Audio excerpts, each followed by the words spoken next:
If you have two houses, one of which is not being used, what will you do with it? Very simple, you will rent it out and earn rental income from it.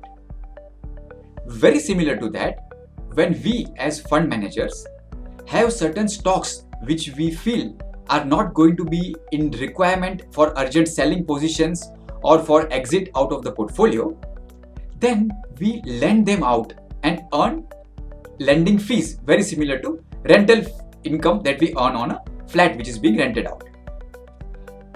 The stock exchanges, both NSE and BSE, have a very robust platform for the SLB market or securities lending borrowing market. It's like an anonymous trading platform, very similar to the platform that one would use for trading of cash stocks or derivatives. It starts at 9:15 in the morning along with the normal cash market segment, and in fact goes on till 5 p.m. in the evening. And there are a very vibrant two-way participation of borrowers and lenders. Typically one would ask that why will there be a borrower? Well, there could be certain opportunities of reverse arbitrage positions which a particular trader or a investor wants to benefit from, or do some short sell in particular stock.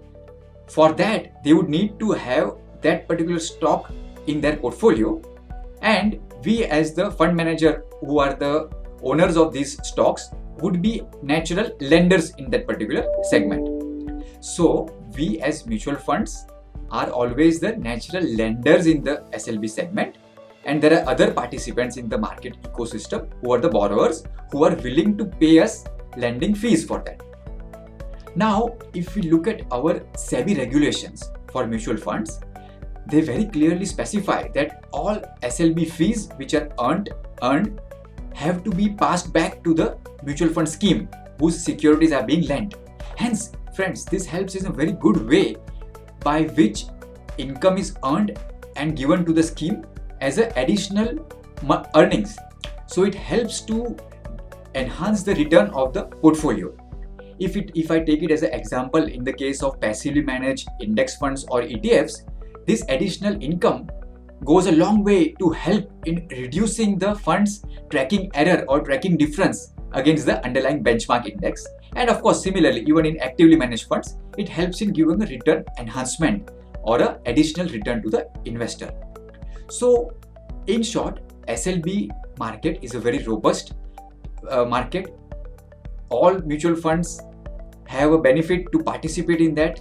We take a very aggressive position in terms of very actively monitoring this segment of the market and lending out our certain securities which we are aware will not be required immediately, and hence rather than those securities lying idle in our custody account and not earning anything, we are very happy to lend them out in the SLB market and earn fees for that, which goes to enhance the returns of our investors portfolio or enhance our scheme's returns.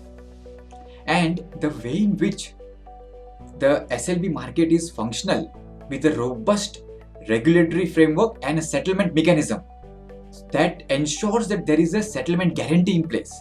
So very similar to a stock which is being purchased or sold, where you don't have to worry what the counterparty will do, whether my trade will get settled, because the central clearing counterparty or the NSE and BSE as stock exchanges are standing in between to ensure the trade is settled.